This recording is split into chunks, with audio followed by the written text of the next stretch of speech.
The One in Pirate's Cove by A Friendly Hunter 2. Narrated by Otis, Jiry. Chapter 4. Violence is Golden. Day 4. Time 7:55 a.m. Ah! I yell as I wake up from another nightmare. I check the clock and sigh. It's only been another 10 minutes since I last went to sleep. I huff in defeat and throw my head back onto the pillow. The nightmares are getting worse, and it didn't help my already destroyed sleep schedule at all. If the animatronics weren't going to kill me, my lack of sleep was. I sink back into sleep again, and as I rest my tired eyes, I am instantly face to face with a bloodied Freddy Fazbear staring at me through the front door of the pizzeria. I wake up again and find that it's 8:03 now. Knowing sleeping wasn't going to help, I very reluctantly get up. I stumble round my room, finding my employee clothes and lazily throwing them on. I was hating myself for just throwing them everywhere when I got home this morning. I shamble into the kitchen and get a bagel out of the pantry. I grab my house phone and call up Jessica, chewing on the bagel as I dialed her number. She picks up almost immediately. "Hello? Tyler?" she asks. Yeah, it's me," I say groggily. "You okay?" she asks worryingly. Just no sleep at all. Too many nightmares. I also think I'm starting to see things," I say as I sit down in the living room. "Well, the hours are murder, no pun intended," she says. I hear the sound of keys opening a door. She had just unlocked the doors to the pizzeria. "The hours aren't the only thing that are murder," I say. "That's why I feel silly for..." "Ah!" she screams at the top of her lungs, and then all I hear is the phone hit the ground and then turn off. I jump at her scream, and then when the phone cuts out, I just stare at the phone. Then I move. I quickly run out my front door and get on my bike. I had to get to the pizzeria, and fast. Time, 8:24 a.m. I run through the doors of the pizzeria and find Jessica's cell phone. The screen was cracked, and it wasn't turning on. It looked like it had been stepped on by a very heavy foot. I look around the dining room and see a clear sign of struggle. Chairs were thrown about. The neatly aligned birthday hats on the tables were either crushed or on the floor, and a blood trail was leading into the back room. "No!" I say as I run for the back room. "Jessica!" I yell. But before I get to the back room, the blood trail turns and heads for Pirate's Cove. Chica was standing in the doorway. She was in free roaming mode. Chica notices me, and her head focuses onto me at inhuman speed. Her head twitches, making her jaw that was unhinged shake around freely. Then she charges at me. "Whoa!" I shout as I quickly duck and roll under the nearby table and get up on the other side. Chica lifts her arm into the air and smashes it right through the table, and turning it into splinters while leaving a reasonably sized dent in her arm. "Let's eat plenty of people, kids," Chica says as she tries to bite me. I pick up a piece of wood and shove it into her mouth. She crunches down on it and breaks it into two with hardly any struggle at all, but it gave me enough time to get away. "No running, kids," she yells as she continues chasing after me. I run down the hall and into the security office, quickly closing the doors. She appears on the right side window, trying to damage it in any way she could to get through and kill me. I frantically looked around and found the emergency trap door that leads to the basement and into the back room. I quickly grab my flashlight and go in. She had no idea where I would end up, I hoped. "Do you hear that, lassie?" Foxy says as she passes her a torn shirt to use as a bandage. "It sounds like me first mate Tyler is here for ye, and Chica ain't having none of it." He stands up and heads for the door to help him, but Jessica calls out for him, her voice trailing off a bit at the end. "Foxy, I still need you," she says as she wraps her spare t-shirt around her leg. "Damn, this stinks," she shouts, grimacing at the pain. Foxy moves to support her into a chair, carefully lifting her and placing her down. "Chica got a good bite out of your leg, aye?" he worriedly says as he looks at her leg. She looks at him. "No, it's not too bad. It just stings. I think she broke one of my toes after I got knocked down and tried to push her away. Then I got cut by her teeth." Foxy applies pressure as Jessica wraps the leg. He was careful to be incredibly gentle. He didn't want to hurt her on accident. "How was your sister?" he asks quietly. "What was she like?" Jessica pauses and looks up at him, letting out a deep breath. She was my best friend," she says slowly. "I was always with my sister. She was the oldest, and I looked up to her so much. After the bite, well, she just wasn't the same person." She pauses, and tears swell up in her eyes, but she wipes them away. "After the bite, she just ceased to really be. She was still there and everything, but she never remembered anyone or thought of anything and never talked in more than just gibberish. It was as if everything that made my sister was just gone." Foxy is silent as Jessica wraps her leg with the torn material he gave her. Once she finishes, he sits down next to her, glad that nothing inside of him was breaking anymore thanks to Tyler's continued maintenance. Foxy looks up at the dangling glow-in-the-dark stars that hung everywhere in his little cove. He always wanted something a little more pirate-like. Then he remembers Chica. He gets up quickly and heads for the door. When he's about to open it, he looks back at Jessica and says, "I got to go help Tyler. Will you be all right?" "Yeah, I'll be okay in here. Just please make sure to close the door," she says as she rubs her leg. Foxy nods and heads outside to confront Chica, making sure to close the door as he left. I feel around in the darkness around me, listening for any sounds, to only hear nothing. I take out my flashlight and turn it on, illuminating my path ahead. The only things I can see are cobwebs, pipes, and a few bits of trash leading into the looming complete darkness. As I continue down the tunnel, I begin to smell blood and a lingering scent of burned flesh. I find a few scattered rats around, dead, and had been fed on. Some of their bodies were resting on scalding hot pipes, bodies black and charred. The smell was almost enough to vomit, but it's better than getting killed and stuffed into a suit. Eventually, I break through to a rather large room. After removing cobwebs from my path, I find that inside the room was a golden Freddy Fazbear suit.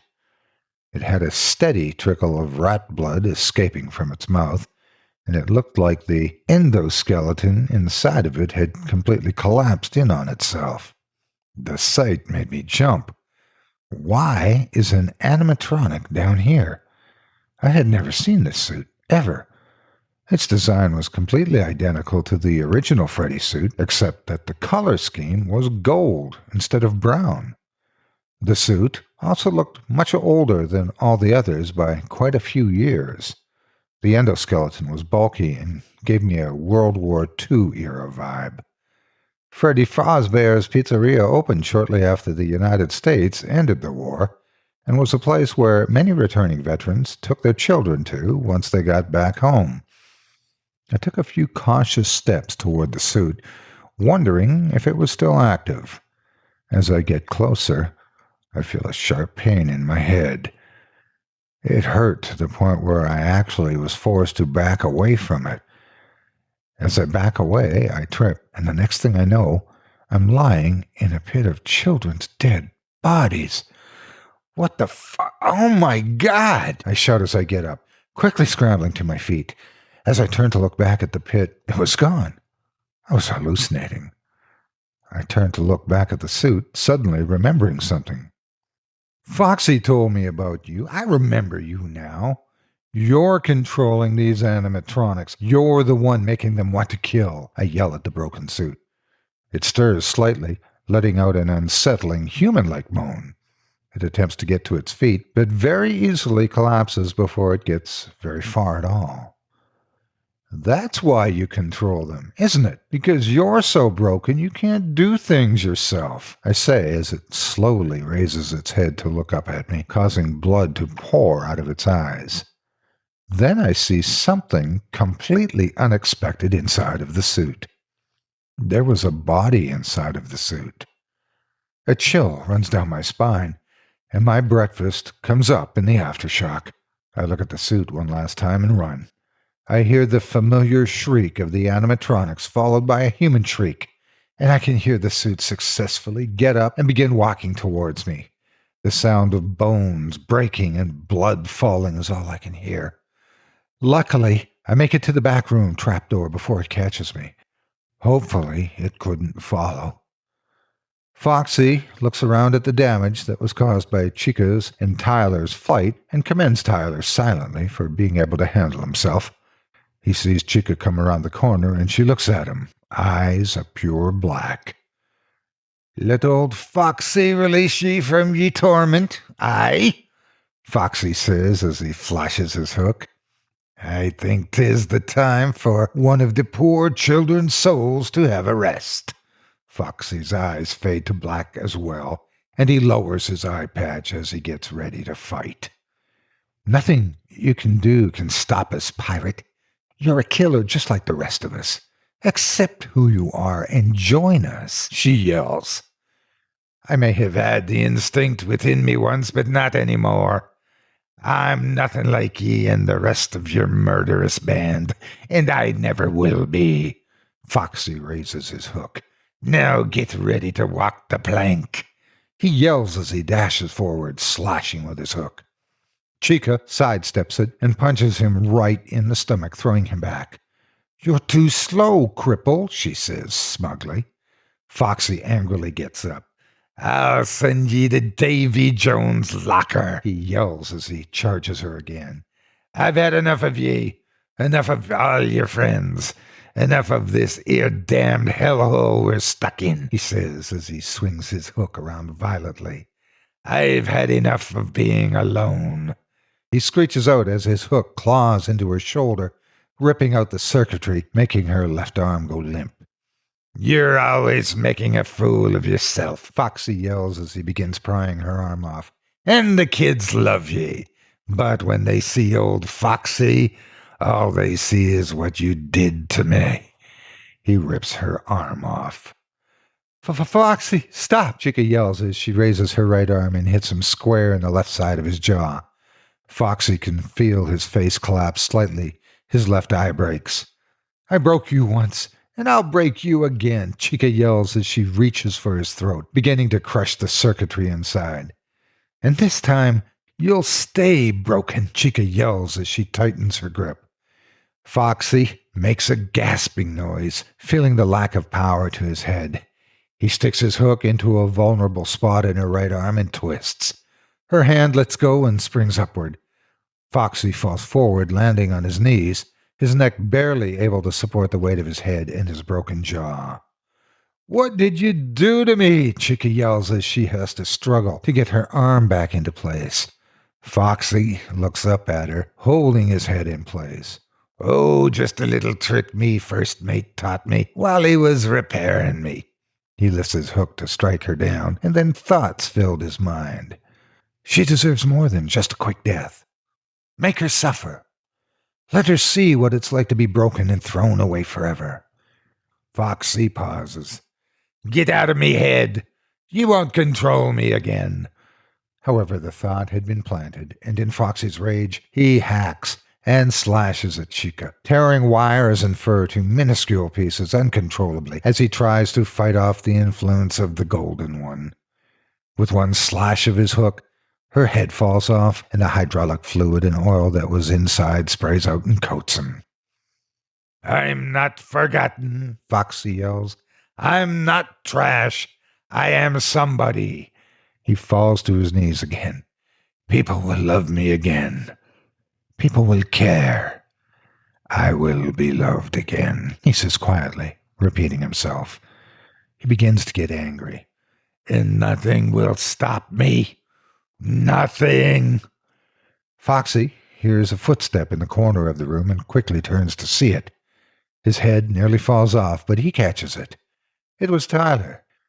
Tyler, you're okay? Foxy says, relieved, but sounding angry, his black eyes shining.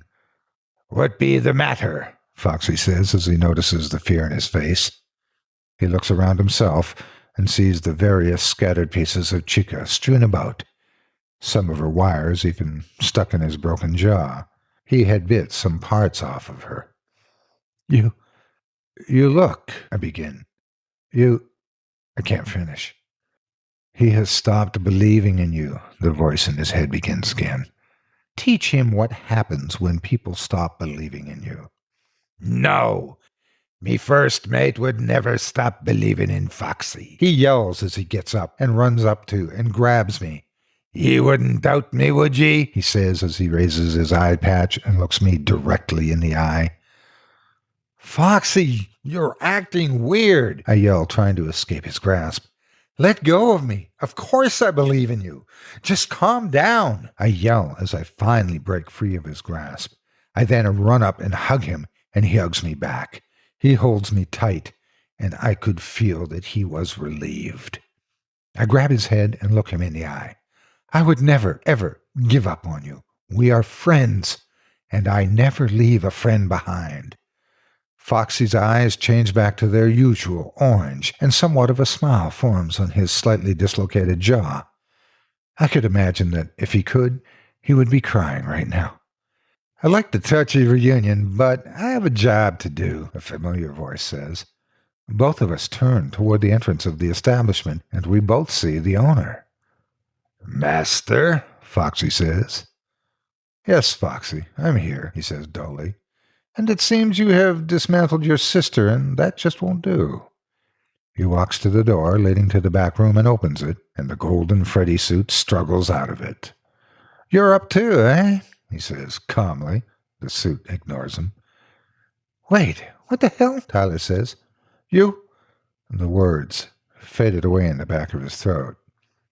Yes, I created them, brought them to life, true life, he says as he wipes off the golden suit's shoulder of dust. 5 souls entered these suits on my command, and 5 souls gave them the life they needed. But why? Why? He laughs. Isn't it obvious? To kill people. He walks towards the stage. And with Golden Freddy here as the ringleader, I'm never involved and I can kill as I please. The owner raises his hand, and Bonnie and Freddy wake up as well. Bonnie has been repaired. Speaking of souls, I need more. I was hoping to get one from good old Mike Schmidt, but he was too smart for my poor killers in training. I had to fire him. He looks directly at me. But you seem like the perfect candidate. And as he says that, a hook stabs me from behind through my stomach. I look behind myself and see another Foxy, brand new and with a completely different design. And then the room goes dim and fall limp. Foxy is restrained by Freddy and Bonnie. He tries to claw at his replacement, but it's no use. He cannot reach. Tyler, speak to me. Speak to old Foxy. You can't be dead. You made me a promise. You promised I'd see outside again, Tyler. But his plea fell on deaf ears. Tyler was dead. New Foxy digs his hook out and drags him towards the owner. The owner then walks up to Foxy and turns him off. All you had to do was stay in Pirate's Cove, he says. All well. He turns to his animatronics. Let's go. Leave the cripple here. We have a body.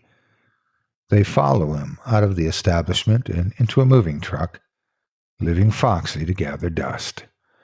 Jessica, finally finding the strength to stand, leaves Pirate's Cove and sees the aftermath of the fight. She turns on Foxy.